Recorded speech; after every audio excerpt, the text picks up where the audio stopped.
us, prey to this. So I think we should just always bear that in mind. We think that some other country, some other point in history, those people were perfect. It doesn't happen on this planet.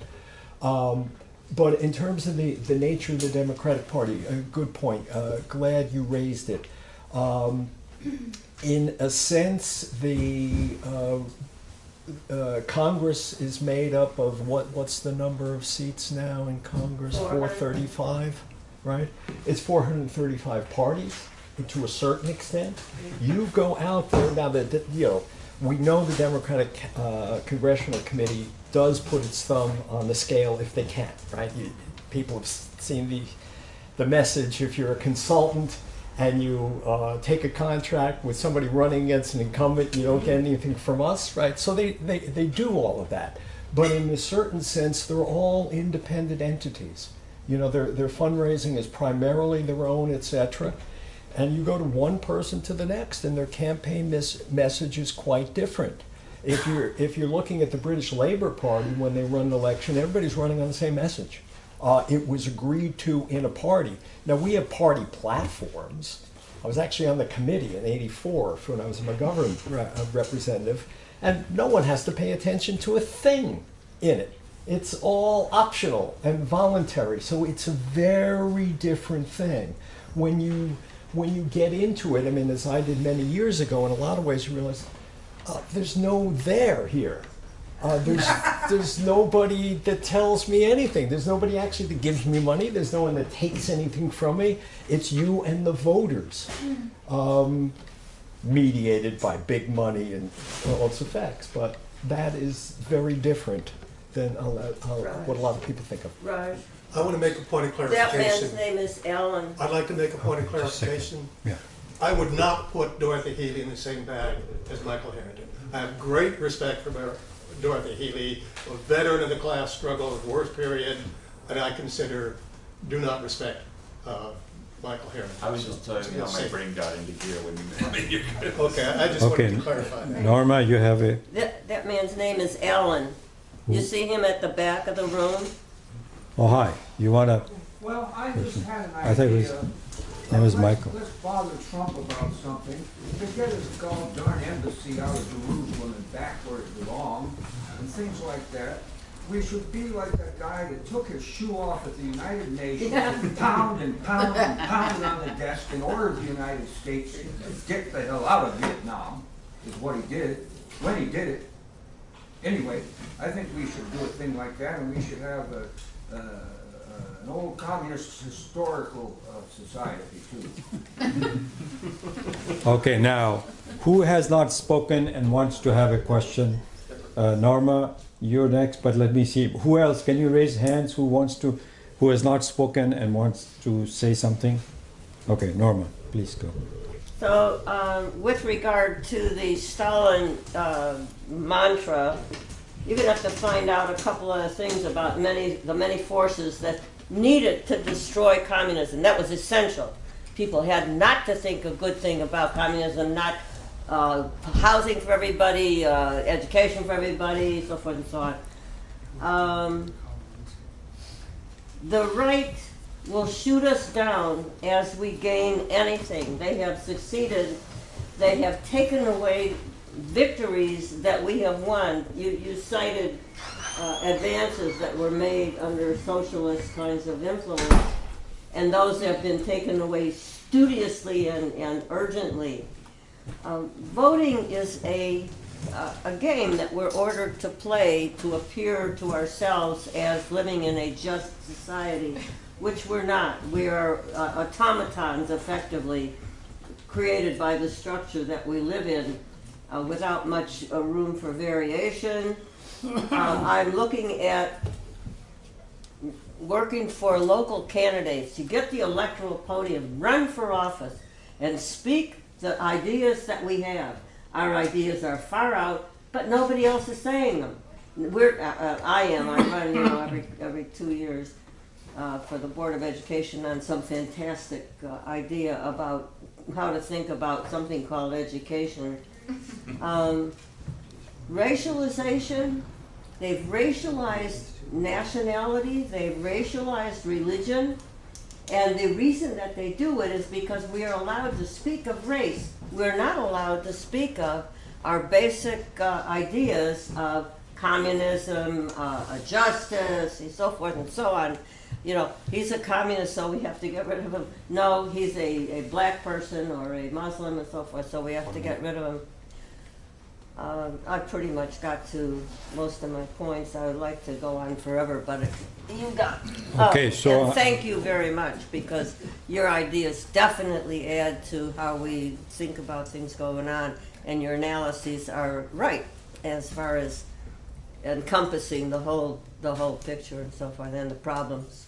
Except for the Stalin shit, man, that's gotta go. okay, so before I go to others, I call upon myself. Is that okay? All right, so Tom, 2 points I want to make. One is thank you for your very well argued lecture.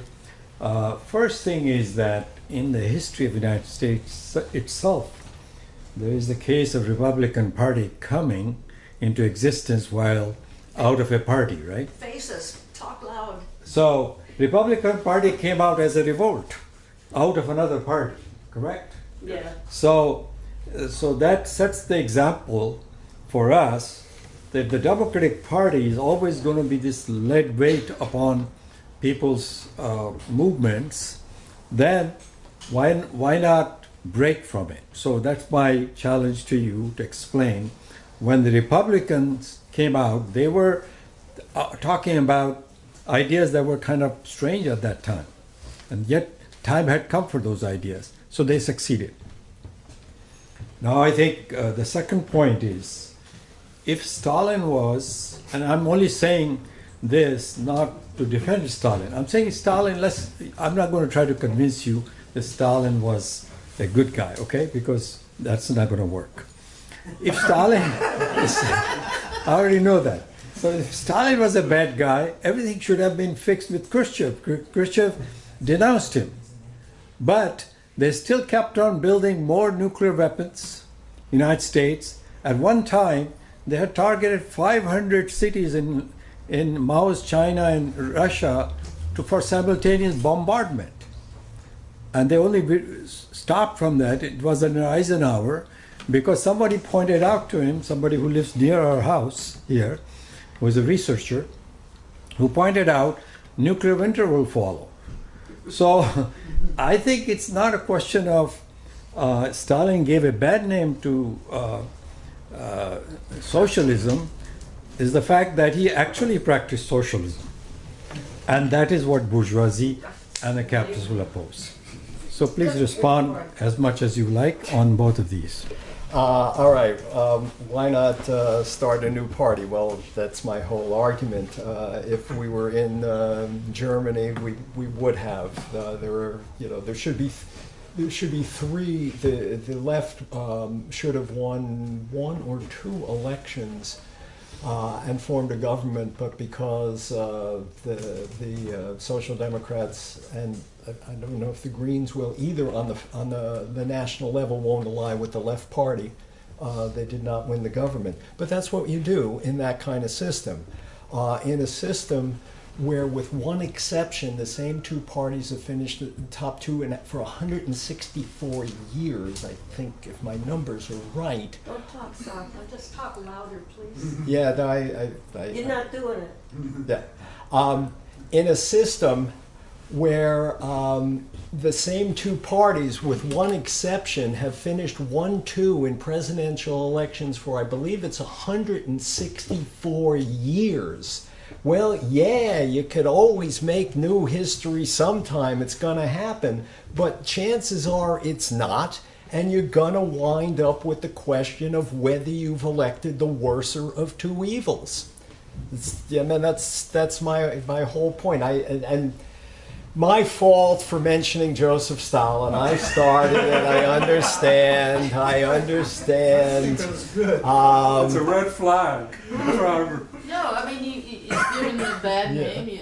Yeah. No one ever killed as many communists as Joseph Stalin. Not true. Not true at all. Oh no, I'm sorry, Indonesia. Yeah. But the fact that it's arguable. I think what the Soviet Union became destroyed the brand name of communism. It's not a usable word. But Tom, you didn't answer my question. What was the question? That is, if Khrushchev denounced him anyway, right? He was Yeah, denounced. yeah. So why doesn't then socialism become a good name again? Because his follower denounced him, but it's still a bad name. It still was not a democratic society under Khrushchev. It was. Okay. You missed the All point. right. Okay. Like Cuba, I'm- very democratic. Too many discussions. Okay. All right. Okay, I just wanted to say that I was in this terrible bad Soviet Union 6 times in the 80s. I led groups all through the 80s. My book back there, if you want to get it, is 85 for 2 months. I was all over. I spoke Russian pretty well at the time, not that much anymore. I was in more cities than any Russian you'll talk to. I was in like about 39 cities all over the Soviet Union, including in Siberia. I talked to people on the trolleys. I talked to them everywhere. Everybody had a place to live. It was getting better and better and better. And Very whenever you Stalinist. talk to old people, you ask them, what do you think about Stalin? Papa Stalin saved us from Hitler. If it wasn't for him, Hitler would own the Soviet Union right now. Everybody thought that. You don't hear that because we've been brainwashed here. That's why you have to read and find out who are the people that did do the killing. He tells it, he has footnotes, he has everything. And I think, Stalin set up a really good thing. They say it was going down, but I saw the 80s and I thought, man, every year they dressed better. Every year there was better food. They found ways of moving up the food from the Middle East up to Moscow. They were doing better and better every year. And then the CIA and the people, I can't believe Gorbachev because I really thought he was a good guy, but the CIA worked with Gorbachev and their millionaire, there was people making money, told them you could make more, overthrow it, and they did it, and they put that idiot in that was in the 90s. I mean, I don't know about, I want to go again and see, is Putin all that bad? I don't know, I sort of feel like he's a good guy, but it's not socialism anymore, I guess, I don't know. No, it's not. It's very different. Okay, I think he But had anyway, I want to go and find out for myself. Thank you. I don't believe people. Let's have him. I think one of the things that the Republicans have, and this might address something that was said, it's easier for them because all you need is a platform where you blame the other. You can appeal to racism, misogyny, all those things, and that appeals to a lot of people on a visceral level. And it bypasses having any real analysis that doesn't have to do with blaming the other. The Democrats have, I think, a harder, for the most part, option because what are they going to say since they have the same puppet master as the Republicans, and these puppet masters are on a continuum. Some are more liberal, some are not. In terms of donors, what are they going to say? Oh, the problem is capitalism. I mean, yeah, that'll really get you a lot. When it's much easier to blame the Mexicans and the Muslims and all that. So it's a much more difficult task to have an analysis of what's going on economically in this and really convey it to people. It's, to use a media term, it's almost not as sexy, whatever. And so that's been, I think, problematic. But the one thing we haven't mentioned, which is the most powerful vote of all, is the no vote. And the people who don't vote, well, we've cast them aside and said, well, it's apathy. Maybe that's true in a certain percent. But I think maybe they don't vote because there's nothing in the system that talks to them. And that kind of daring on the Democratic Party's part to take that risk and go outside the framework of what the donor class will accept, that kind of risk might be a future for transformation of the Democratic Party, because that no vote is really the biggest vote of all. Your time's up. I'm just going to say just a few things. You want to respond first? I don't She wants speak to in say something. paragraphs. Just straight. I think one of the funniest things we should do is send Trump a big black mustache. You know, the kind that they use in theatrical things. So everybody can take it off and put it on wherever he's talking. Anyway, you know. I Let think her that's speak, funny. let her speak. Okay, Yeah. the next thing is, we've been brainwashed about Cuba too, and we're being brainwashed about Venezuela. I have been to Cuba 5 times illegally. I've seen a lot, talked to a lot of people, and we're brainwashed about it. Thank you. Communism. My boss calls me a pinko. Okay, and the next thing is we're brainwashed about Venezuela because we've sanctioned them. I heard on the radio today, what's his name, that horrible guy? Guido? Yeah, Guido. I don't know. Guido. No, not him, but the American guy, the Jewish guy. Elliot. Yeah, I'm Jewish too, but I can still call him, I mean, I'm ashamed of him. But the thing is that he says, we gotta have a military intervention in Venezuela because Maduro, he's strangulating the people, they can't eat, blah, blah, blah. You know, if you come tonight and hear Roger Harris speak, he knows all about Venezuela at 5 o'clock. I can't make it. And what's her name? Laura And Wells. Laura Wells. She just came back. And the last thing I wanted to say is what? I forgot. Okay. Oh, I wanted to say, what is it about, you know, I've been involved with Task Force on the Americas for years and years and years, gone on delegations with them. Why? And we're also excited because they had such liberal governments. They were coming after getting rid of all the ones that were killing everybody. Now they're going back to the same old thing. Why? What's happening? Fake elections, probably. Okay. Okay, Tom, you But I have think the black wanted mustache is a good idea. to respond to any of this? Got some more discussion. Hold on, let Tom, I want to give Tom a chance to respond if he wants to. Let's see if he wants to let more discussion in. Well, I am. Would you allow me to please moderate? Okay, Tom. I'll just make one comment on what you had said before. One of the many amazing things about 2016 is Bernie Sanders skipped the donor class. Wouldn't have been thought possible. He outraised Hillary Clinton. I mean, she had other committees, etc. We would have thought, you can't do that. You just, there are lots of little people with lots of little money. If we could all get together, we could do something. He didn't. So, that doesn't mean the problem's all over. There's still big bucks, and they got it every time, whether the economy's up or down. But we did see an answer. Okay, hold on. She has not spoken, so she goes next. Yep. Do you think that the Bernie campaign or the Bernie people, will go around the country explaining perhaps and the issues and the connection between the political explaining to the corporate Democrats more of the issues and explaining social democratic. Well, I do think the campaign will be significantly more organized this time than last time when they were making it up as they went. I mean, there weren't people in this state on staff for well into it, and I think that will be different. On the other hand, the job of a campaign staffer is to run a campaign that is aimed at an election day. And so that sort of stuff really has to happen in the house parties and by the volunteers who are motivated to it, I suspect.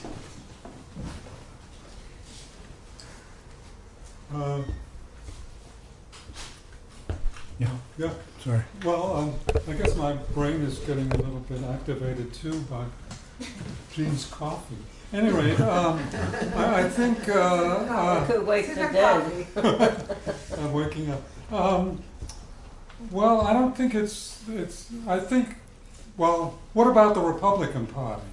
I think if you're thinking nationally and you're thinking that the two parties are not real in a way and real in it, but also very dominant. What about the Republican Party? You have to think about that if you're thinking about power. And